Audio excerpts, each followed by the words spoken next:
The Revolutionary War was a conflict between Great Britain and the United States, starting in 1775 and ending in 1783. Today we'll be analyzing the independence movement within the United States through a sociological lens. We'll be analyzing what type of social movement it was, and tracking the development of it using Smeltzer's value-added theory.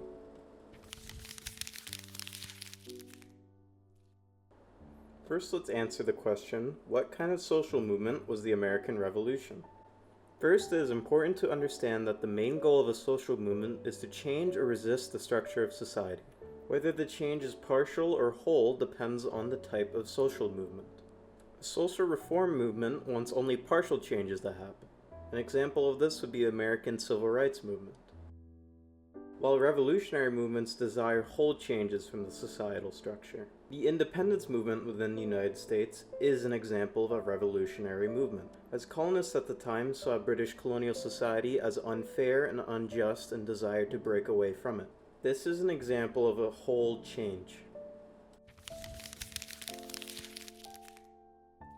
Next, we'll be looking at the Revolutionary War in terms of Smeltzer's value-added theory. This theory states that there are certain conditions required for social movements to occur.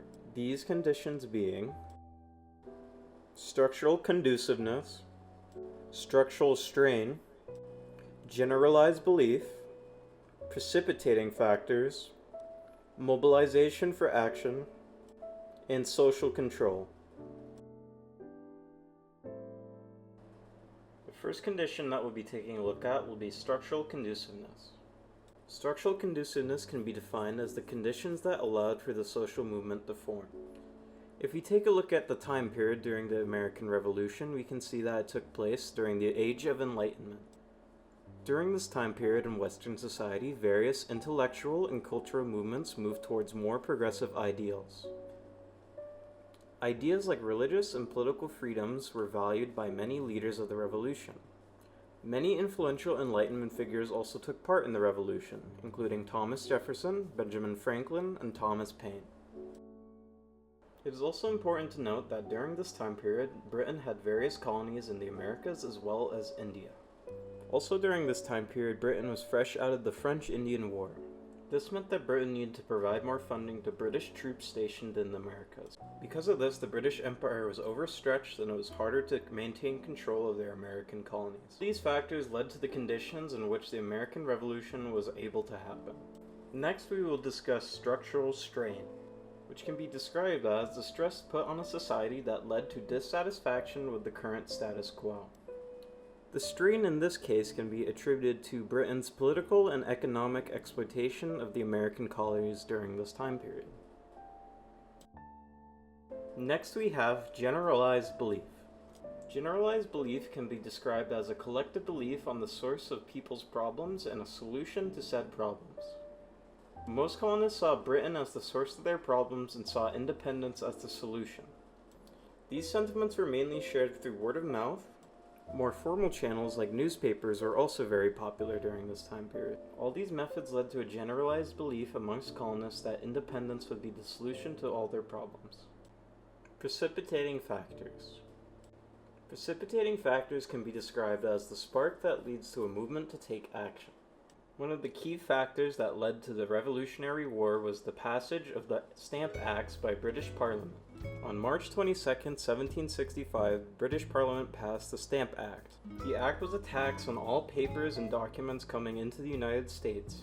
To signify that a colonist had paid the tax, a stamp would be put on the document.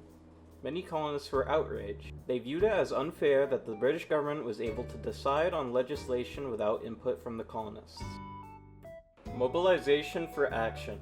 Mobilization for action can be described as collective action that sparks from precipitating factors. In the case of the American Revolution, organizations like the Sons of Liberty and the Committees of Correspondence were founded.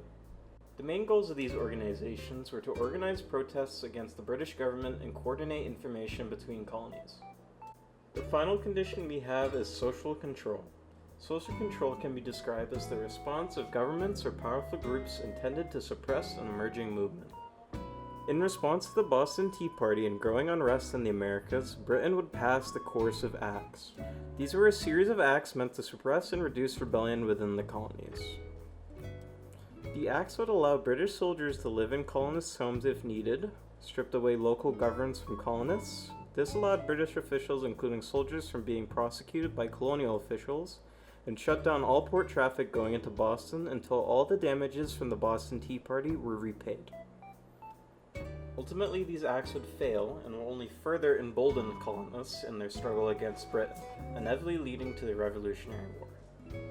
In conclusion, we can use these theories to help us better understand social movements throughout history and understand their motives and reasoning for the actions that they took. This enables us to have deeper understanding of our own past as well as our present and the world around us.